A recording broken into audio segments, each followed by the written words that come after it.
Welcome to It's All Fine and Dangy, where we talk about community, health, culture, and all of the big and little things that make life good. Here are your hosts, Dan and Angie. Hello, everybody. Welcome to episode 92 of the It's All Fine and Dangy podcast. We are happy to be back. We've been on hiatus for a couple weeks, but we're back with episode 92. We are coming up to that 100th episode. Yes, I can't believe it's going to be here soon. We're back in the studio with a guest for the first time in ages. So very excited for that because I don't know if I've shared it on the show, but I'm a little sick of the virtual thing. I want to see people. I want to have interaction. I'm with you. I'm so with you there. So yes, I'm very excited. So you guys know that we love to support local businesses, and especially the ones that are right here in our own backyard. And today we get to chat with Mathew Court, who operates a very unique business here in Apopka. And you never know, after listening to the show, you may be visiting him to start a very new hobby of your own. So welcome, Mathew. Thank you so much for joining us this Sunday morning, this brisk Sunday morning, may I say. Yes. I was going to actually do this outside, but it's like 40 degrees, so that's cold to us Floridians. And what did you say to that, Mathew, when you got here? No. Way too cold. Yeah.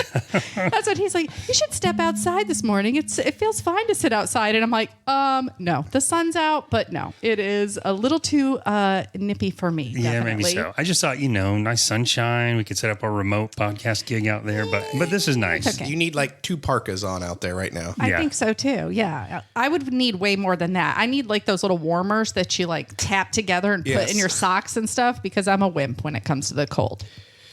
So, Mathew, we always like to know a little bit about our guests before we start. So, not getting into the business of SeaLife Aquarium yet, because I don't even think I mentioned it at the beginning. I just said Mathew Court. Yeah, local business owner. Yeah. So I wanted to keep the suspense there of, what is it? What is this hobby that I'm going to get involved in after you talk to us? But tell us a bit about yourself. We know you, but we want the audience to know a little bit about you. I am that rare breed. I actually was born and raised in the greater Orlando area. Usually you always meet somebody from around here and they go, where are you from? And you say, well, I'm from Apopka. No, where were you from? Were you from New York or Kansas? It's so funny you say that because before you came over this morning, I said, he's from up north or something, right? And she's like, no, he's from here and I'm from here and we're both from. And I'm thinking, how can that be? Yep, I grew up literally 2 miles away from this house. So. Oh, nice. Yeah, we were talking about that yesterday, that you used to cut down Linwood all the time. Yep. So very nice. But yeah, no. So born and raised. Kind of grew up around here. Went to school. Went to Lake Brantley. All that stuff. Very nice. Went to SEC for some years. But yeah, so I've grown up here. Been actively very. My business is actually a family business, which we'll get to more. So a lot of my growing up was dealing in this business world because it does take you to some different stuff. We do a maintenance company, but do different things. I have a wife, Jennifer. She was on last year with you guys. Yes, she was. Our inspirational story. Yep. Loved it. And then I got a little 3-year-old Zachary. So, I've been doing this. I like fireworks, which is me and Dan's brother have done many times together over the years. We've been to many fun adventures doing that type of stuff. So. Well, blowing stuff up is always fun. That's right. That's what they tell me anyway. I would say I'm a theme park nerd. Oh, same. So, yes. And usually they're open later, in the day and stuff like that. So many Sundays we close our store at 4:00. We hit the old road and down at Disney to watch some stuff at Epcot. I was going to ask what passes you have. We have the Platinum Ultimate. I don't know. I don't ask how much it costs. You just say, just get it. I'll take that one. Yeah, we it's better off. I like to just pay it off. I don't want to. I don't want to have that monthly payment reminding me. That's right. But yes, we we jokingly say, at this point we have our Disney pass, our SeaWorld pass. We had the thing Universal was doing, and now we even have a fun spot for. Oh, how nice! But you guys were theme park junkies, you may say, before you even had a child. So you're just bringing him into the realm of this. We've been out to California several times to do some of Disneyland's Universal stuff out there, even been to Disneyland Paris. And I'm so jealous. So I'll have to get some pointers from you because that's what I'm planning for. This guy turns the big 5-0 this year. So his dream is to go to Disneyland for his birthday. So that's what we're going to do. He will absolutely nerd out and love it. Oh, totally. I've actually talked to Jen about like walking in Walt's footsteps and all that. So yes, if you're a Disney fan, it's definitely worth doing. You know, assuming most everyone's been to the Magic Kingdom. It's like the Magic Kingdom, just 30% smaller. Yeah. Which honestly doesn't sound bad. I will probably love. Yeah. Because I, unlike you guys, am not a theme park junkie. Yeah. I do it. I enjoy it sometimes, but I couldn't go all the time like you guys do. No. Honestly, to me, whenever she told me that it's like all the same rides, but just, 30% smaller, I'm like, so it's less walking around. I'm in. It's not 26,000 steps a day, you mean? Is that what you're saying? Oh, my goodness. Yeah, no doubt. So let's switch back to the business for a minute then, Matthew. But so the name of the business is SeaLife Aquarium, and you guys have been in business in Apopka for almost 40 years. Actually, over 40. We've been in business since... Holy moly. Oh, over 40. Yeah, okay. since 1979. So I'll give you the long and short of it. So my mother, well, actually, I can go back further. My grandmother actually, back in Miami many years ago, ended up working at a fish farm. Very similar to like if you're from Apopka and plant farming, there's tropical fish farming. There's not too much left in Miami. Land value just became more valuable, just like the plant industry around here. Same thing. So anyway, she had started there. My mother ended up getting a job there, ran the freshwater department, marine department for many years. A couple different wholesalers, and they used to ship all over back in the 70s and such. And then she actually eventually started her own diving wholesaling company. Selling. What is diving wholesaling? So she would collect the fish? She would collect fish, Oh, interesting. Mainly Atlantics and stuff like that, and then ship all around the world with that. So, and then she had other divers that, as well that would. Okay, so she kind of started her own little business of hiring other divers. Yeah, to yeah. do this too. She was getting her stuff and then shipping, out of there. So her passion for it came from diving, just seeing the fish when she was out diving. Yeah, yeah. She absolutely, loved that and such like that. And she had that business for 8 years down there, and then what happened was her and my father actually came up here on a trip to stay with some friends and go to Disney of all things, right? And while they were up here, they really liked the area and such like that. So what they ended up doing is my mom ended up eventually selling that business down there. My dad had gotten, a job and eventually started a restaurant up here. Right. So she moved up here, and so mom needed something. Well, obviously, she couldn't do her diving wholesaling. You're not right across from the Keys. That's like right. Miami. Yeah. So she started doing aquarium maintenance and things like that. So that's where the first bit of it started. So she probably, she had a lot of experience with that because she had worked at the one place, but she also probably had aquariums in her own home too. All sorts of stuff. Was part of the Florida Marine Aquarium Society down there. So it was very much a part of it. So. Okay. So you've been involved in this business since you were born, basically. Oh, yeah. Everyone always asks, when did you start? I'm like, well, I was born into this business. I've got plenty of fish tanks where I'm like a little baby, in a tank, stuff like that. So it's a true family business. So what age did mom start making you kind of work? Well, I think parents always make you work for free at That's first, correct. right? Because you got to get experience. Jokingly, everybody always asks me, so when did you start? I'm like, when did I start getting a paycheck? At 16, Sounds like me in the nursery business as a kid. Exactly. You were definitely summer labor for your parents, right? Yes. Yeah. Oh, it's the summer. What are you going to do? Oh, let's go up. You can go scrub some algae. Let's look at tax records. I never worked there. Oh, interesting. So very much along those lines type of thing. So I have a question along those lines because as a tech junkie, I'm big into technology and all that. Yeah, I would imagine that the technology around tanks and pumps and filters and all that stuff has changed. You've had to stay up on that over the years. Oh yes, very much so. It definitely has changed. There's a lot of different new things. Especially. When it comes down to it, if it can go on somehow, something to be controlled on your phone, it can be now, you know, Yes. because you know every industry has it, from you know the guys with the grill that you know they can be sitting there, you know, watching the football game and my meat's at 185. Did you see that post I did the other day? No, I oh my god, that's funny. She bought me the meter, MEATER. Right. You stick it in the meat, and then you're in the house. wireless, and you tell it what you're cooking. It'll say, "Okay, cool. I'll let you know when it's done." Yep. It works. There's no art in grilling anymore. It's just I love put your it. thermometer in there. I love it though, but. To that end, you know, I know from my brother Jeremy and from you that you can have a huge investment in like a big saltwater tank. And when I'm talking thousands and thousands of dollars, so Bill Weinog's another one who's had his big tank. You go out of town or something, you're not going to hire somebody to come take care of your tank usually. So this technology probably. So you get alerts that, hey, something's going on with the temperature. That's almost a must have. So you can get someone over there. Yeah, that's definitely added, you know, some nice little security to some things, because you can, you know, monitor things a little bit more. So yeah. Do you find a lot of people are moving this direction, or you still have people that are kind of sticking with the? You know, the it's older? honestly, it's just up to that individual, because it's, you know, people come in my store all the time. You know, it's like lighting is very much, you know, we have lighting that is as simple as on off, to the other ones that you can go on the app and you can change this color spectrum, have it come on for this many hours. That's what we would have. And if we had a fish exactly. tank. And that is a very, you know, a Dan Fox, he would be that guy. And I have other people who just, can I get to work? Do I have to turn it on? All right. Yeah, done. Yeah.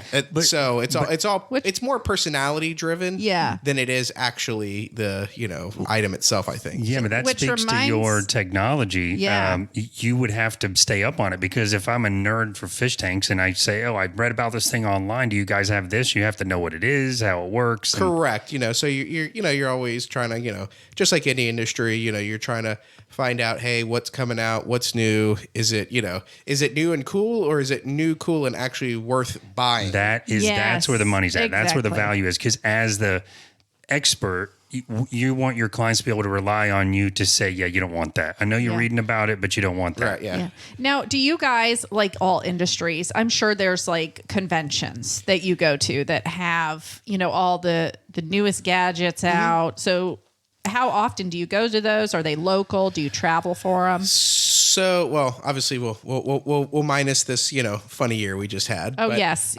So ours kind of breaks down. There is stuff in the aquarium industry, you know, some freshwater related, some reef related, that are sometimes more hobbyist driven industry shows. And then there's also just industry shows, which, being that Orlando is a trade show town, the largest pet trade show you know, comes here every year. It's called Global Pet. It's massive. I mean, it's dog, cat, you know, I think it was 56, 58 aisles last year. Wow. You know, so, I mean, you know, our fish world is maybe like 7-8 aisles of it, because, you know, every year they find new ways to make new dog food, I jokingly say. But you know, that's probably not good for your dog anyway. This whole conversation about the trade show, I never thought about the trade show. And as we're thinking about getting a dog, or we're looking to get a dog, I never thought about all the cool technology I can get for the dog. Oh my Lord. But here we go. Yeah, that is one of the actually biggest shows that the Orange County Convention Center has. Wow. They even like have like a little not a go-kart, golf cart that goes back and forth, just so if you want to go from one end to the other, you don't have to walk, you know. Oh my gosh. That's huge. That's like a theme park experience right there. Yeah, it was, we were, it was like last February. It was like the last major show that actually was at the convention center. And I think there was one other small one before everything, because everything was shutting down. Yeah. Well, before the official shutdown type of thing. Yeah. But so, you know, you see the new product, stuff like that there. And then, like I said, there's stuff that, there's shows that are, for consumers as well, that all throughout the country. So I've been, you know, like the MACNAs is what they refer to it as. So like I've been out to like San Diego, Denver, DC for them. There was one here some years ago. I'm missing a town, but anyway. So yeah, you get the idea. Yeah. So it's all around. So the aquarium hobby is kind of an interesting thing. It definitely, just like a lot of hobbies, it's big here in Florida, but it's traditionally actually a larger hobby up north, because you can do You don't have access to this stuff. Yeah. And you're stuck inside for 4, 5, 6 months. Yeah. So we always jokingly say, somebody comes down and, they, have 3 or 4 tanks, someone around here goes, oh my God, you got 3 or 4 tanks. That's the norm. That's not crazy up there. Yeah. 10, 12 would be the extra. Here, it's just you have a tank, That makes sense, though. You're stuck in the house. It gives you a sense of being out and about in nature. Having animals like that. Yep. Same with the reptile industries, a lot bigger. Even garden centers. I mean, Wow. I didn't think about that because you're trying to bring the outdoors in because you don't get to go out. Think about your parents' business, plant business. Yeah. Where did all those plants go? They didn't stay here. They went straight up north to Wisconsin. Yeah. That makes me think things like those tower gardens that you can get inside your house. They're probably bigger up north too. Correct. Yeah. Because in cities too, like in the cities. Yeah. You're low. You don't have enough space, and you want some fresh veggies, and you can't do that in Minnesota. Plus, it's something else that's bringing outdoors in. But that's interesting about the fish. I never would have thought about that. Yeah, that is really interesting. You have a question, I know, but I have a question before I forget it. Sure. So with dealing with sea life or, just, freshwater fish, I'm sure there's like a lot of rules and regulations around that. Is there like a school you have to go to or some type of certification you have to get in order to know what to sell, what not to sell, what size? Like, how does that work? So there's not enough quote unquote official school. A lot of the, what you can and can't sell is actually going to be more dictated by the Wildlife Commission of your state. So like FWC, I literally have basically about 2.5 pages of freshwater fish that we are not allowed to sell in the state of Florida, i.e. snakeheads, piranhas, things of that nature. Saltwater, there's not nearly as much as far as that's concerned that we can't bring in or, sell here that could be released to our native waters. Most up north, they don't have the problems because let's face it, if you put a piranha up there, it's going to die in a month. So you don't have to worry about it becoming an invasive species. So I was wondering because some people when they don't want to fish anymore, they just dump it back where they think it goes, and then it can become invasive. Yeah. So and that is somewhat of a problem. We do inherit a lot of fish because we have a lot of guys that we know. Doing this so long, that have larger ponds and stuff that have, especially for like the bigger, aggressive freshwater fish. There's people who, hey, I want to buy it, and then they realize, oh, this is going to get a little bigger than I thought. So there's, the guys out there that do love that and have actually built, a setup for it. So kind of. Yeah, it's going to outgrow the tank. Together. Yeah, of course. But there are some definitely tank monster things that even we sell, and it's very much like we're selling this, and we're very like, okay, you do realize this is going to get this big, know. So you try to you have education in place in the store when you get somebody kind of going for these things that are extreme, maybe. Correct. Yeah, we're very. I jokingly say sometimes, we'll tell you no a lot. Good. It's one of those, and hey, 95% of the people they understand it. The other 5%, they're just gonna, go and do whatever they want to do. And it is kind of a buddy of mine had posted this some years ago about how our industry is a little bit unique in that fact of the consumer comes into your business and says, I want to buy this product. Yeah. What other industry do you ever hear? No, you can't buy that. Yeah. It's so some consumers are kind of off put by that, because they don't they don't understand, listen, we're trying to help you and the fish at the end of the day, we do have responsibility here. Yes, we are a business, but there is some things that's like we have to kind of like go, hey, are you prepared to do X, Y, and Z? Seahorses are another prime example. People always want to put them in there. Those are one of my favorites. Seahorses, they're cool. They're wonderful. They are a very slow creature. They hunt. They're kind of an ambush predator. So they're waiting for a little shrimp or fish to come out and they can tag it. And they live like in lagoonal bay areas where it's actually very slow. They don't live on a reef. You can't put them in a reef tank. Reef tanks have all this water movement and everything. They can't swim and deal with it. Yeah. And then the other issue is they're very slow. So the other fish will eat all their food before they do most of the time. So you have to have a very specific thing. So, but probably be in there by themselves pretty much. Yeah. You have when you do a seahorse, it's a seahorse only setup. So, we do get them in and we keep them in. But usually it's like if I get it, I'm like, all right, these seahorses are probably going to be here for 3 or 4 months. I probably could sell them 10 times, but, at the end of the day, it's... Okay, but I love that you're being responsible like that because that shows that you have a true passion for it. You're not just in it for the bottom dollar.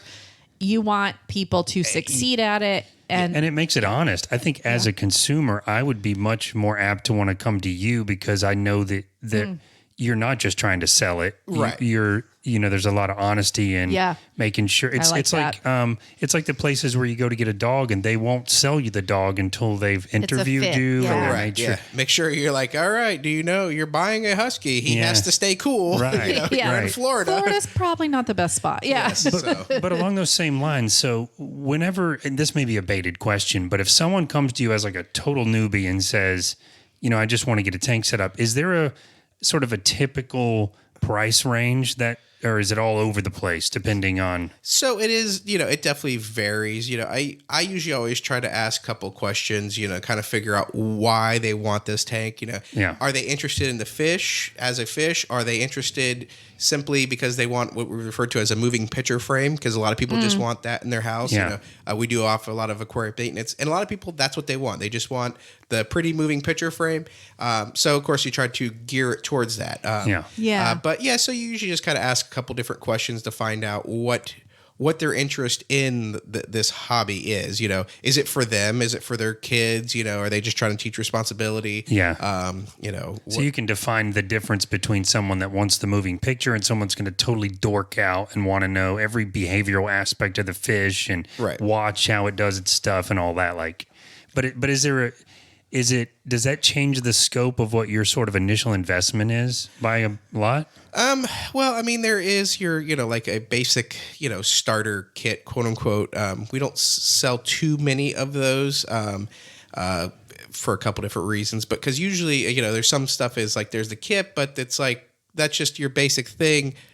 What do you really want to do? So we try to find out a little bit more. So you're not just getting, because it's not going to last you. Because you're going to have to upgrade and then you're in a deeper investment. So, and it is tough because, and I'll say it like this, because there is a lot of those kits at your basic box stores and stuff like that. So everybody, just goes in, they buy that, and then they find that they're missing stuff. And even if I have a kit that's a little better, mom's going, hey, I just want to buy something for, $49.99, make my kid happy. And, they don't really understand that it's not apples to apples, it's apples to oranges type of situation. Yeah. They just get in, get out, and never think about it again. So it's kind of it's a tough thing. We do carry some of the entry level type items. But we don't, that are kind of a kit, but I tend to try to keep it more basic so that we can kind of more customize it to what you want to do. So piece the different things together and kind of build it. Right. From where they need. It's kind of like, hey, you go to that Ford dealership, how many different versions of that Ford Mustang are out there? So it always works better if you know what you want. Yeah. And I mean, that's where I try to always ask questions to the customer coming in. Because most of the time, they may have, read a book or they have, gone online and, which might help them or confuse them more. Yes, but, exactly. Exactly. It's so you try to kind of do that, as much as you can for the initial startups. Makes total sense. I love that. Yeah, that's a real customer service, though. Yeah. That's why we love our small businesses in the area, because you actually get that customer service. Correct. That is just something you can't, usually get, especially, online outlets. You just don't get that from. Yeah. No, you don't even get that in the local chains. They don't know. No. Aisle 7. Yeah, that's what you get. Fisher and Aisle 7. Local chains, unfortunately, yes, they're built on price. So that means if we can just get somebody in there, we just need a body to. Yes. We don't necessarily need anybody. Yeah. Yeah. Just pull that fish out of the tank. There you go. I don't know. This is some kind of minnow. It's got a stripe on it. Yeah, it's called read the tag. That's what they tell you about it. Yeah. So what do you find the most common challenges with fish tank owners is? The common that they have? Yeah, like the most common issue that they have that you might need to help with. So a lot of it's really that initial setup. That first 2 months is where there's a whole lot of stuff going on. Yeah. And you've never had a fish tank before. Yeah. So it's like it's doubled. You don't really know what to look for, and things aren't really set yet. So I'm not going to go too much into it, but basically you're setting up what's like a biological process. Sure. So you start with a few fish, you got to wait some time, and people aren't patient. So we're not patient creatures. Especially, it's like, listen, I know you just bought this beautiful $2,000 setup. It looks great, everything like that. And I'm only telling you to put, 2 fish in a 90 gallon, but I'm telling you that for a reason, Yeah. So, it's almost set it and forget it, don't forget to feed them, but you don't. it's got to kind of break in per se. So, Sure. So that's where a lot of people get in trouble. Fresh salt, it doesn't really matter. It's just that first initial thing. It takes some time.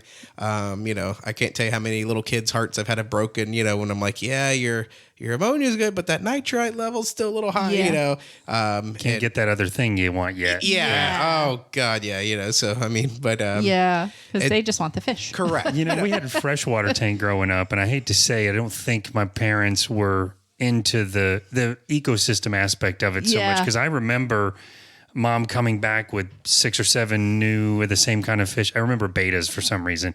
Drop them in, or maybe you're supposed the to little put them in black striped ones, whatever they are, and they were really aggressive and like ate one of the other fish right away. And I was like, we didn't, the research wasn't. I'm not slamming my parents. I'm just saying they didn't you know. Walking them through the ecosystem like that is great, because it's not only going to be bad for the fish, it's going to waste their money. Yeah. Yeah, and what's funny is I actually, we have like a nice scientific chart explaining how it all, that basically a bacterium.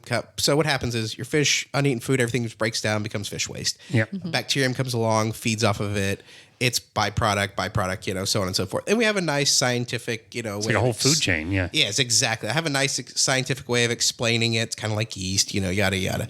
But that just stays over to the left. I have the best one I found many years ago was a cartoon that some kid did that, that's literally, it's got like, the bacterium with, the lasers shooting out of their eyeballs and a cape coming to eat it, It's more interesting, definitely that way, even for me. Yeah, exactly. I show the kids and I show the adults. It doesn't really matter because, does it matter that bacteria doesn't have eyes to shoot lasers out of? No, it just looks cool. Right.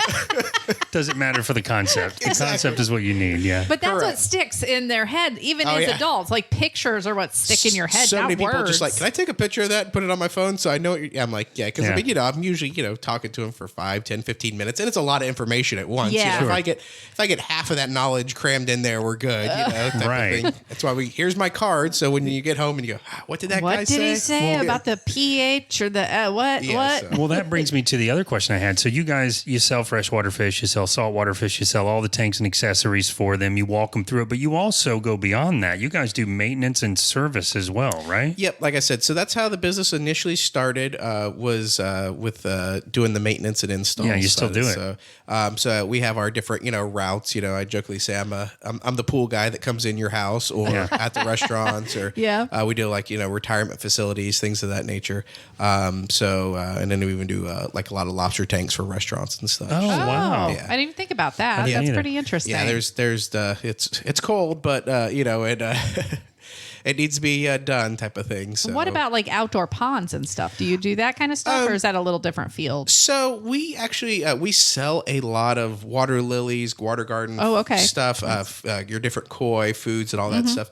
We don't actually maintain them per se on that side of it, but through the store side, we sell everything. But we don't maintain that because you end up having to have a whole different range of equipment, and it's Whole different business with predators and everything else. It really is. And there's other people that do that we tend to recommend that have been doing it for a while. It's just one of those you can't have all the equipment. And you can't go from having to jump in somebody's pond to fix this to the next account you're going to is all white carpet. It just doesn't work out. Come tromping in to fix a filter or something. So it's just there's a certain point where you go, okay, we can do this and this, but you can only hold so much in one hand, as they always say, right? Yeah. But so with your services then, so I get that you guys do maintenance on the tanks and setup and installations.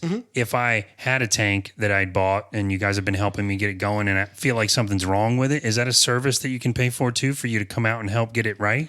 Yeah, there is definitely stuff that we do that, where it's like, hey, I just can't get this filter to work, or, this fish is just really not looking good. We do like a basic house call, if you want to think of it that way. Nice. Oh, that's cool.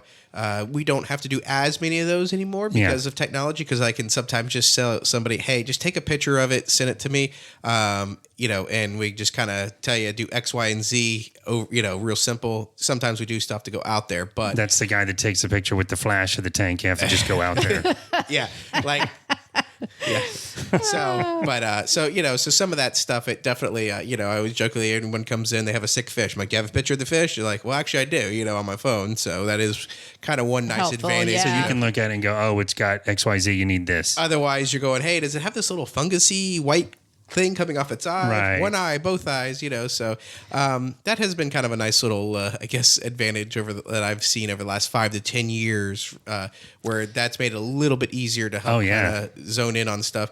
Because like I said, sometimes the service calls, you just happen to go out just to do something like that, where it's like, listen, let me look at it. Okay, yep, this is what's wrong. Here's the medication, and have a nice day, type of thing. Yeah. So speaking of medication, so you have come up with something that helps with, I guess, fish diseases. I don't really know how to explain it, so I'm going to let you. If you're referring explain it. to Apopka away, Yes, that's what I'm talking about. so Well, let's lead into that though, because it's a whole separate business that Yeah. you started. well, yeah, well, that's not just me in this particular case. So it is Your business partner with my brother. Yeah, with Jeremy. To make it long and short, so Apopka, they're like these little anemones. They can get in your reef tank. They can reproduce pretty quickly.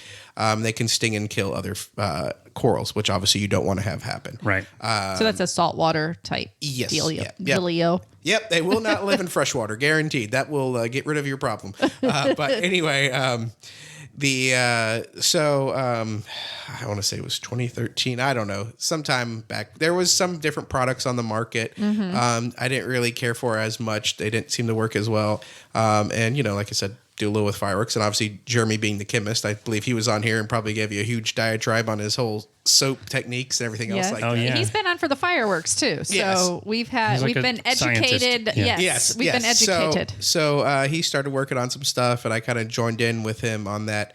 And I want to say it took about 6 months to really get a good formula down and techniques, all that stuff, on something that you could use, apply it to because not only would you want to get rid of the problem and enemy, but you would not want to kill everything else. That's the key. Yeah. Of course. So it was a lot of trial and error there, I'm sure. and testing. And then being that I grew up, I've got a lot of contacts in this business, stuff like that. So it was like, I said, let's get it into distribution. And we're up to 10 distribution companies throughout the U.S. and Canada that, ship great. worldwide on the wholesale side to other, stores and such like that.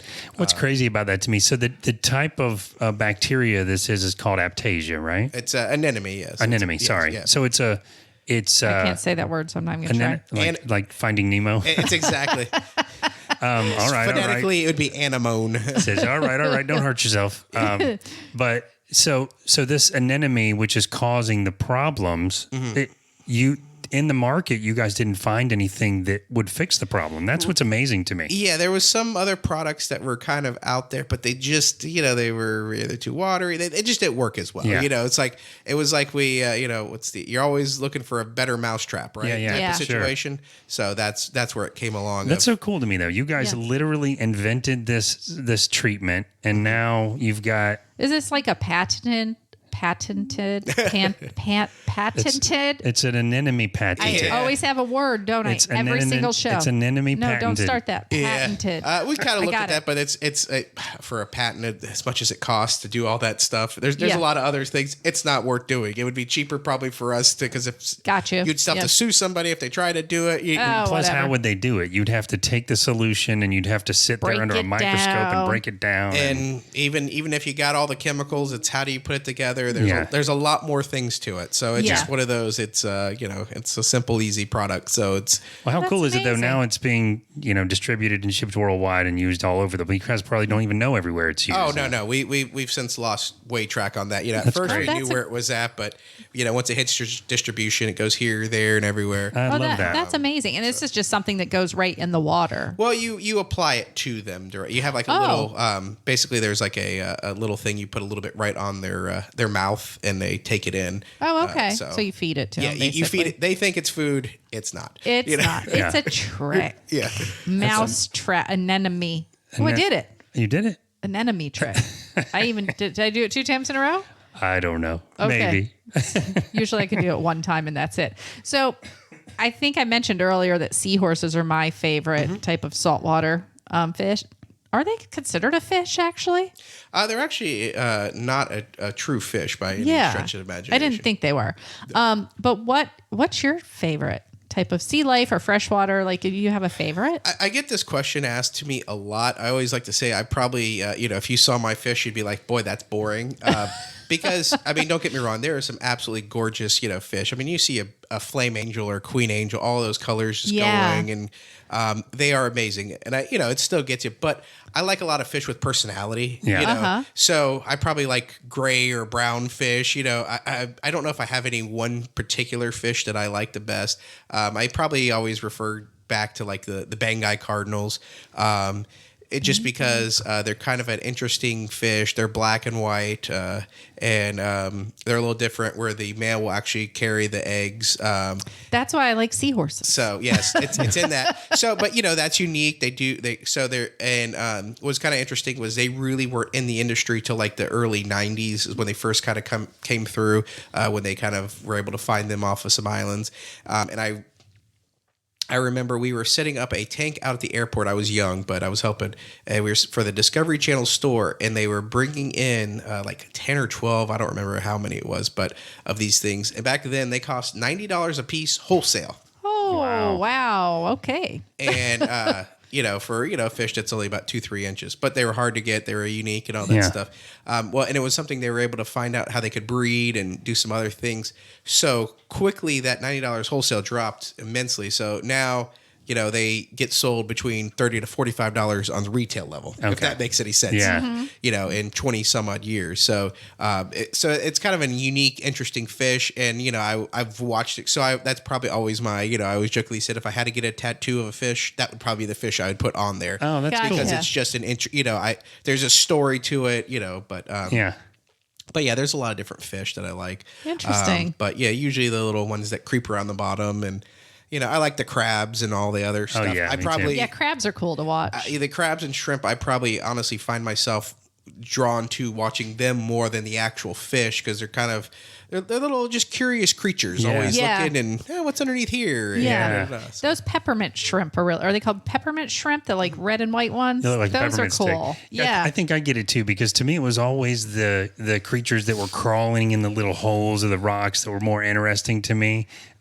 My parents had a freshwater tank, and I don't know the names of any fish, but there was this snake-looking thing. It looked like he had a mustache, kind of, and he was like brown with yellow stripes in him. You know what I'm talking about? It was maybe about that long, maybe probably 4 inches I would long. imagine a loach of some sort from that description. It stayed on the bottom all the time. Yep. But he would come in and out of the rocks and go through the little submariner guy and all that. Yeah. And, that was my most interesting thing. Or the red-tailed shark. I would imagine too, like you said that you have tanks in a lot of nursing homes around. I would imagine it's a therapeutic thing. There's a science behind the therapy of it. I mean, the joke is, even from Finding Nemo, where was the tank at? At a dentist office. Because nobody wants to be at the dentist office. Yeah. I don't remember the exact numbers, but they've done studies on, watching a fish tank, how much it'll lower your blood pressure and things like that. I used to know this stuff because as a kid, you'd have to write a report for, middle school or something. Yeah. So and for you science did it on class, fish. Yeah. You'd have to have a book. We had plenty of books about it, so I could easily reference it. So, hey, do what you know. Sometimes, That's right. Oh, yeah. That is definitely true. So, Mathew, 2020 brought a lot of struggles for many business owners. It's quite a challenging year. And I mean, still not out of the neck of the, Right. We're not out of the woods. Neck of the woods? Neck of the woods means you're in my neighborhood. Okay. We're not out of the woods. Oh, gosh. Add this to the list of things Angie says. But, so how were you affected? Oh, wait. I got to do my pun. How has SeaLife kept their head above water? That's so great. I'm sorry. Should I put canned laughter in right there? You got to put the little, just like he did the little drum solo thing. Nice. So, this year definitely 2020 was a different challenge for everything. I'll actually back up to the 2008-2009 crisis. So that affected us majorly. I mean, 1 month we lost either 11 or 12 accounts just in 1 month. Everybody's afraid to spend money. Yeah, because the housing crash, everything. So services were going, the store. It was definitely we made it through, but it was we just slicked by. A lot of businesses went out during that time because as I jokingly said, hey. I am it's nice to have your tank clean, but people are going, hey, I'm trying to keep my mortgage. So, me, the pool guy, the lawn guy, they can go. They gotta go. Yeah. They were all getting, we were all getting canned the same week, type of thing. So we made it through that. So when this initial started happening, everything got a little tight for a little bit for some people. We definitely, some of our restaurant account stuff, a lot of our nursing homes and stuff like that, we weren't allowed into. And there's a few places that I'm still not allowed into. I mean, there's some of my, I just have to wear the mask with the clear shield, get my oxygen test, they do a little oxygen meter, obviously take your temperature. You got to sign all this Doctor's stuff. offices, things like that. All that stuff just to, walk in to do your job type of thing, right? Even though you're in the clear now? Yeah, I mean, it still doesn't matter. Anybody who walks in there. They've got. Yeah, but they're being safe, so that's wonderful. Because that's, let's face it, unfortunately, that's where a lot of the issues have, if it gets in there, it can spread like wildfire. Sure. As they look at it.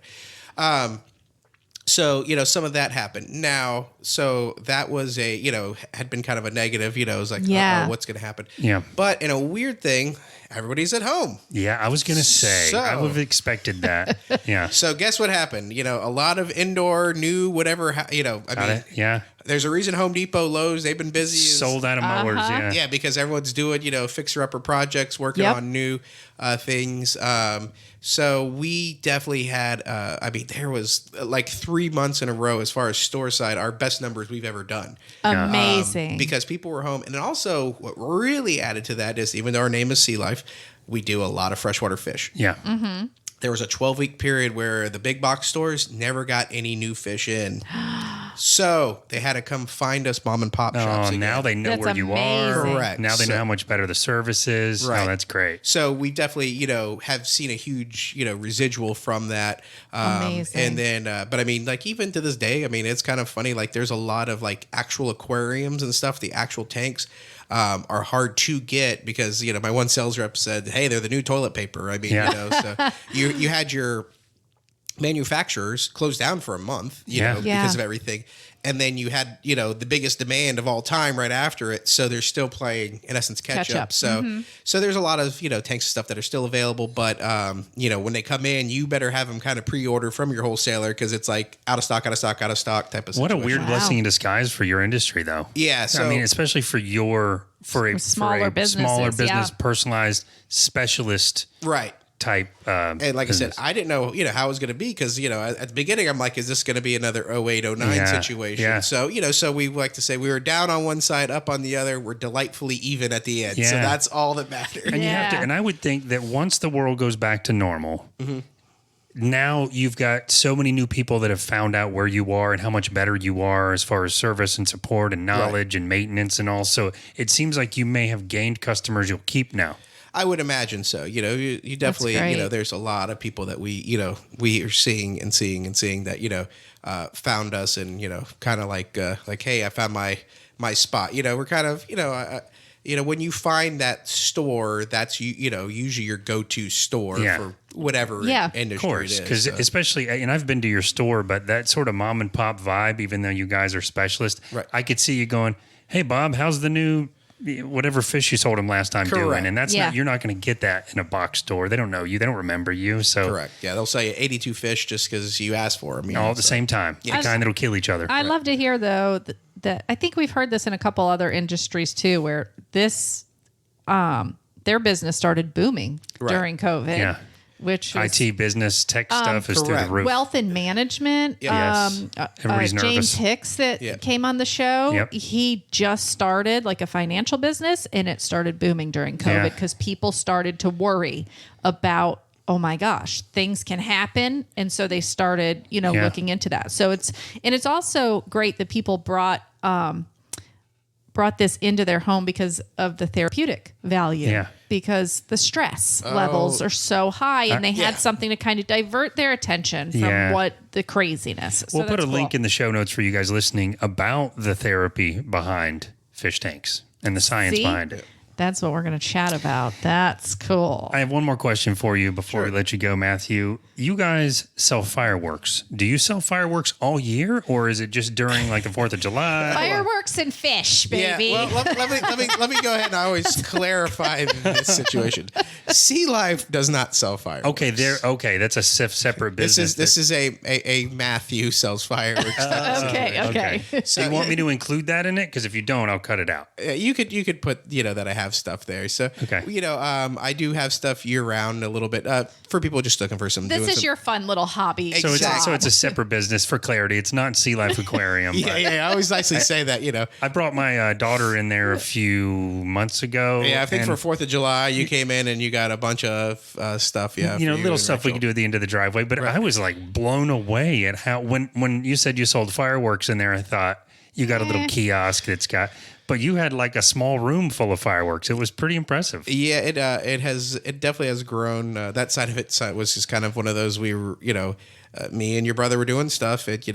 Talking to my customers, like, how was your 4th of July? Like, well, I bought some, junk at front of us, the stand. I'm like, well, I'm already buying cases of this. And you know what's good. Yeah. Right. So, and, I kind of walk everybody through on that. I know you did. When we were there, you're like, okay, you want some of these and you want 2 of those and you want 1 of these. I'm like, all right, you're the man. You pick it out. Should change the name of the business to Water and Fire. Yeah. Fire. Oh, water. Water and Fire. Fireworks and fish. Well, I will say the funny thing with our name being SeaLife Aquarium, there is another SeaLife that's on International Drive that we do get confused a lot with. They're part of the people that own the big Ferris wheel and Tussauds and all that stuff.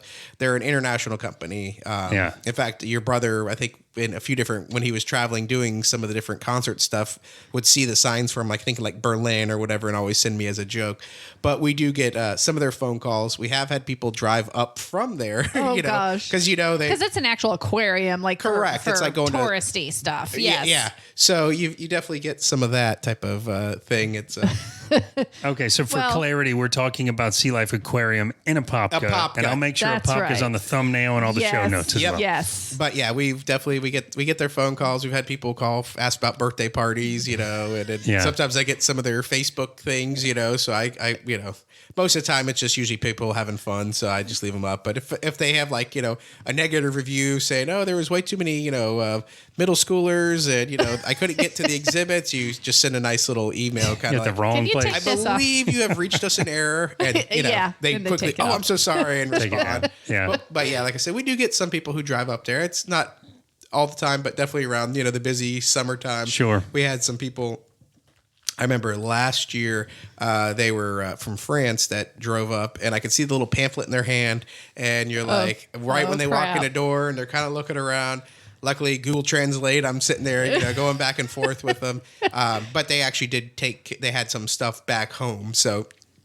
They do like the little small freshwater shrimp and stuff like that. So cool. They bought some food and some other stuff that they don't ever see over there. So for them, it worked out. Most of the time, it's just like you just see that poor dad that's got to go back and tell his wife that, hey, we just drove 45 minutes up I-4 through all that construction zone, and we got to go do it again. To the wrong place, yeah. Oh, that's too funny. It was an adventure. Yeah, they got to see the real Orlando. Yeah. That's it. Yeah, no doubt. So something that I forgot to ask earlier, this is a family business. Mm-hmm. Do you plan on passing this business down to your son? Like, what do you see in the future? So, I think it's going to be kind of up to him, mom and dad to a certain extent had kind of always, with me, it was sort of if I wanted to do it. Whatever your passion is, yeah. I'm very creative and stuff like that. So that's where my side of it has always been more of a, an interest. And it allows me to do that. Because, when it was, 08, 09, I had to do some, a few extra jobs here and there, part time. And, I could have left if I really wanted to, but I was like, no, this is what kind of, I kind of have a pull to it. So, it is between having a service and a retail store, it does take a lot of your time, which is tough sometimes, especially, with a wife and kids. I always say it's kind of like having a restaurant. If you want to have a 9-to-5 job, this is not the industry. Yes, of course. Because it's just like having a farm. Come Christmas, they still got to eat. So you got to go out there. You got to feed them real quick, You don't have to open up, but you're still going to run in there for 10 minutes. You're not taking 2 weeks off and kicking your feet up at home. No. No. No, so it definitely makes it a little tougher on that. But it's to me, it is a very rewarding business because you are helping people. At the end of the day, when you get somebody who comes in and hey, thank you for setting me, this tank up, my fish, I love it, and see pictures of it. Yeah, like I mean, there was a family the other day came in, the lady was getting her kid a tank, the dad had a tank, and the mom wanted the dad to just get rid of his tank, just get the little kid his tank and be done with it. she was, and this was like, I don't know, a couple months ago, and she was in yesterday with the kids, and she's all excited. She was buying fish for the dad's tank because we got it turned around, you know. Oh, yeah. And now she's into it. Explained why he wasn't being so successful. He was doing a whole bunch of extra work that was doing absolutely nothing. You're like, just do X, Y, and Z. So it made it easier and successful for Right. him. Yeah. So she's like, that's hey, great. did you get that new fish? I'm like, not yet. We got to get it. We're waiting on them to come through. You know, it's you know, the right size. Oh, so. but now it's like a family thing. So that's kind of got to be pretty cool where you can see it's not just one person in the house who's enjoying it, but everybody is. Correct. Because a lot of times, you know, you can tell there's the, you know, the guy, this is his fish tank, or the lady, this is her fish tank, you know, and the spouse is with them, and they're just, you know, they'll look around for 10, 15 minutes, but otherwise they're going to be on their Facebook. Just Like me when you're in that perfume store you like, or whatever it is with the soaps and things. Of the natural beauty store. I walk around for a couple minutes and then I play with my phone. Yeah. You're like, where is the man chair? There's not one of those in there. Well, that's so cool that you've got families interested in it. And Matthew, Yeah. thank you for spending time with us no today. problem. This turned out to be really interesting to me. I knew it would be, but a lot Yeah. of stuff I didn't know about this business. Right. And Yeah, and we're we- excited to see if we can get more people coming out to find you guys. And we will put links on the page, but if somebody's listening and they just want to check you out, where can they find you? Simple thing. You know, phone number is 407-889-9887. And then we also have our Facebook page. And I'm drawing a blank on that link. We'll put a link in the show. Yeah, notes. we'll put a link. You can just scroll down and click But it. it's SeaLifeAquatics.com is the Yes, is the website. Uh, Is the website. Okay. Yes, it's not SeaLife. If you put Fortunately, aquarium in, you're get the- going to International Drive. yeah, International Drive, and there's one in Australia. You know, it's one of those age old when you know, we weren't the first person, you know, 20 years ago to get that domain name Sure. type of Yeah. thing. So, Yep. But yeah, so we have to do the SeaLife Aquatics, as we like to say. All right, but that's where you can find them. And once again, thank you so much for joining us in studio. Thank you I'm for so having me. happy today. Yes, you are. You've been dying to do this. I really have. All right, Matthew, thank you so much once again. And guys, we're going to take a quick break and we'll be right back. Hey guys, although it is winter time, in my mind it's still a really good time to get outside and grill. If you are looking for an amazing barbecue rub, then look no more. And there's a pun in that because I'm referring to a barbecue rub that's actually called Look No More. That's more spelled with 2 O's. Regardless of whether or not you're going to be on the grill, you're going to be in the kitchen, this stuff is really, really good. Created by Jason Moore, his last name is spelled Moore. It is a hometown family recipe. He's been perfecting it for over 10 years. It's great on steak, chicken, pork. It's probably even good on veggies, though I haven't tried it on that. But again, if you've been looking for an amazing rub that will put a great big barbecue covered smile on your face, then look no more and go to looknomorebbqrub.com. That's look no more, spelled Moore BBQ rub.com. You can buy some of the rub directly on the website and Jason will ship it right out to you right away. And if you buy some and you enjoy it, send Jason a note through the website. Tell him you heard about it on the It's All Fine and Dangy podcast. Hey guys, welcome back. We hope you enjoyed that interview with Mathew Court from SeaLife Aquarium in Apopka. We want to stress that's the one in Apopka Apopka. store. Yeah, not the one out on iDrive. But that was really interesting to me. A lot of stuff I didn't know. Yeah, and I'm sure there's, a lot more science that actually goes behind it too, but, getting too deep into the sciencey stuff sometimes Yeah, I mean, can be quite taxing on the mind. it can, but I, you know what? I think I like how he's in the company caters to the people that do want to get in deep into the science, yes, or the of people course. that just want to get rolling. But he I probably gets really excited too when somebody does come in and Yeah. really wants to delve into it and Oh, yeah. learn like the very specific things about how it works and the operating and everything like that. Yeah, so that's pretty cool. Is that how he and my brother met, or do you know? I should have asked him that. You should have asked. Yeah, that Yeah. might have been actually. That might be. It could have been my brother. First encounter. My brother going in to get fish Yeah. and then wanting to go sciencey because that would be his style for sure. Yeah, But, they've known each other for a long time though. They have, and they do that, they do the fireworks stuff together. One thing we didn't ask Mathew during the interview, but we talked to him as he was leaving the studio, was whether or not he has any fish tanks in his house. Yes, we did. He said he has many, but they don't have any water or fish in them because he's just too busy with the company. But he did say that the little one is starting to get very interested in like feeding the fish and stuff. Yes. So they'll probably be setting some up at home soon just to get him kind of into it. And I told him, and learning responsibility. That's the key factor for children. That's true. That's very true. One other thing he talked about was like the stress reduction. And so I put a link in the show notes about this, but I read a little bit about this after, Mathew left. And from what the studies have shown, you know how we talk about waterfalls and moving water. Negative ions. Negative ions, right. Yeah. And how it's relaxing and good for you. Same kind of philosophy behind the science with this as far as the running water and the bubbles and the moving water. But also there's something about the just watching fish swim that is stress and anxiety reducing. So I don't know sense. if Yeah. it's just inherent to our DNA that things like that do it to us. Yeah. And what I read didn't go deep into the science, but it was a mental It's a health study, article. Yeah. But just like he said, that is literally why they put fish tanks in dentist's office, nursing homes, doctor's offices, and even restaurants. Because there's already a high stress level and it helps to calm. Yeah, well, they want to give a calming effect. Yeah, especially the doctors, like you said. So that's interesting There too. But used to be one in my kid's pediatric dentist office up in Maitland. yeah. And it was a huge tank, like cylindrical down the center. Oh, like a They column. might have done it. Who knows? Oh, that's true. Yeah. You never know. Oh, that's funny too. When he's That's talking funny. about all the places they've done them, I thought, well, I wonder, because my daughter and my son's orthodontist all those years, they had a big one. It was literally the divider between the lobby and the area where you sat. So you Yeah. could look through the fish tank at your kids in there. Yeah. But I wonder, you To never help know.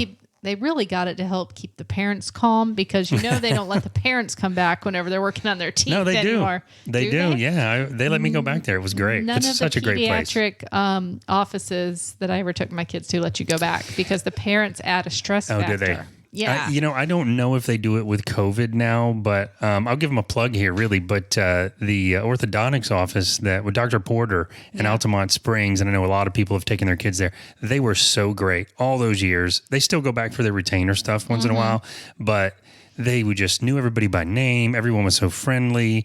You could go back there. They had a little bench and little stools and so interactive with you to say, if you wanted to be an involved parent, you certainly didn't have to go to that level, but I wanted to talk about the science behind the tooth moving and what they're doing next, and they were all over it. It was great. So that's cool. Yeah, it was very cool. Anyway, such an interesting interview with Mathew, and we want to thank Mathew Court again for coming out and talk to us about SeaLife Aquarium and Apopka. We'll put all the link in the show notes. It's nice. And, this is one of those things you might not have known that this is in your own backyard. Yes. You know what I mean? It's, there's not a huge amount of advertising. It's a family-owned business, word of mouth. Oh, yeah. You might discover it by accident because there's a sign out, a little Right. sign out front. But, like we said, this might be something that you discover and be like, this is really cool, and a new hobby forms. So look at that. Right in your own backyard, you have this place that offers great customer service and all of your sea or freshwater aquarium needs. Yes, indeed. And so, and I didn't know about the place until, of course, I met Mathew, and I've been there now for the fireworks. But it's a really cool little shop. So we don't have fish, but it's cool to go in there and look at the it fish. is cool to go look at the fish. But anyway, thank you guys for joining us for that interview. Also, Happy New Year. This is our first episode of is. 2021. And I must say, I am so happy that we had somebody in studio. Me too. Me really too. We were am. safe. We were Still being distant. We were. Man, I don't want to get into anybody's situation or whatever. But Mathew, he's been through it, so he can't give us COVID. So it was that was a kind of a safety net for us. But we were still careful. And anyway, that wraps the show. I know we said we were going to do another one at the end of last year, and I know the holidays get hectic for people and challenges arise and. I'm not going to go deep on this, but we had a few family challenges here that kind of knocked us a little bit sideways and kind of contributed to us not doing another show. We had a lot going on, a lot of things to figure out, but we are happy to be back for the new year. Yes, we are. So we had an eventful one night, and you had an eventful night and a day. So we had the opportunity to puppy sit. We did. My son and his wife's dogs, because they were going to go on a little spur of the moment honeymoon to North Carolina, and then they ended up turning around and coming home because they have a 6-month-old. And 6-month-olds don't like 9-hour drives. And I'm not laughing at them. You just kind of have to laugh those scenarios off. You really do. But they were good sports about it. But yeah, so Angie comes in. I'm working away. Angie comes in the door on Friday. I'm still sitting at my computer working. She's like, "Got a surprise for you." And she has 2 little dogs on leashes. And They're those both of you, Yorkie right? dogs. Yeah. Those of you that have been listening to the show for a while know that we want a dog. We are very close. We're going to wait till we get married in May. I always get those 2 months What mixed the up. heck, man? I always get those 2. It's like a brain twitch for me because they're M's. So this is going to sound like I have dyslexia, but sometimes I will go January, February, May, April. I don't know why I do that. But So isn't it funny. weird? It's weird. Anyway, it's all right. So after we get married, we said we're going to wait to get a dog, which he comes in with these 2 little dogs. They were so cute. So great. They were good throughout the day. We tried to not let them sleep in the bed. And then they were like, yeah, that's not happening. So Yeah, that's what I told my son. 2 dogs were in my bed last night. It's Right. supposed to be my rule is against that. But, whenever I house sit for Kim and Martin, yeah. I sleep with like 5 little dogs in know, the bed because they're not having it. These little dogs were good. They were quiet. They, if I get up in the middle of the night, they stayed. They didn't start getting all riled up. They were great. And the next day they were great too. But that was Thursday you brought them home. Yes. Friday I'm working during the day. Yes. They're great. And I had a busy day and, I work IT stuff from home and they would start barking at the wind. They'd bark at the front door, open the front door. Nothing's on the Ring camera. No one's there. So, of course, every conference call I'm in, I had to keep muting and saying, calm down. What's the matter? I check my phone at lunchtime and I keep getting videos of Dan, the dogs. What are they barking at? They don't even know. And if I played the video for Angie of the dogs barking, the dogs would hear the video of them barking and then bark at the video. So they were great, but it was They really loved funny. you, though. Yes, they did. Oh my gosh, they were following you all around. But what it did do, just keeping puppies for one night, Yes. has made me realize I don't want a puppy. Yes. And it kind of goes back to Matthew's theme about how making sure that when people want a pet, you think about what's good for the pet too. And puppies, we love them. They're so adorable, but we just can't manage them right now. So we're going to rescue a dog that's, a little bit older. Yeah, I think so. That, will still be our companion for a while, but that we don't have to go through all the baby stuff with. Yes. Yeah. Little much with the barking. But again, I would happily babysit those dogs again over a weekend if I don't have to work. But. Yeah, but the weekend would be better, definitely. Yeah. So thank you, Taylor and Austin, for letting us puppy set. Pretty soon, we'll be allowed to real human babysit. Yes. They're new parents. So sometimes new parents don't want to give up the baby that easily. But that's okay. But soon, it's going to happen. Because we're going to start having Grangie and Tampaw days. Yes, we are. Oh, I can't wait. I cannot wait. Anyway, guys, thank you so much for joining us. As always, if you would like to be a guest on the show or you have an idea for a guest on the show, you can call us at 407-490-3899. That's the show voicemail. We have some great guests coming up this month. We have some guests from overseas coming on the show next month. Yes, we so do. It's going to be a very cool kickoff. Some other cool local businesses as well. So yes, we're excited indeed. for that. Guys, you can also email us at feedback@fineanddangie.com or check out or reach out to us on any of our social media, and you can just find us under Fine and Dangie. That's right. We would like for you to rate the podcast if you enjoyed it, write a review if you really want to go above and beyond, and if you loved it. Above and beyond. Yes, if you loved it, then please subscribe. If you're going to write a review, those work out best for us on Apple Podcasts. That is where most of our podcasts are downloaded. And that is it. That's a wrap, people. Remember, at the end of each and every day, It's all fine and dandy.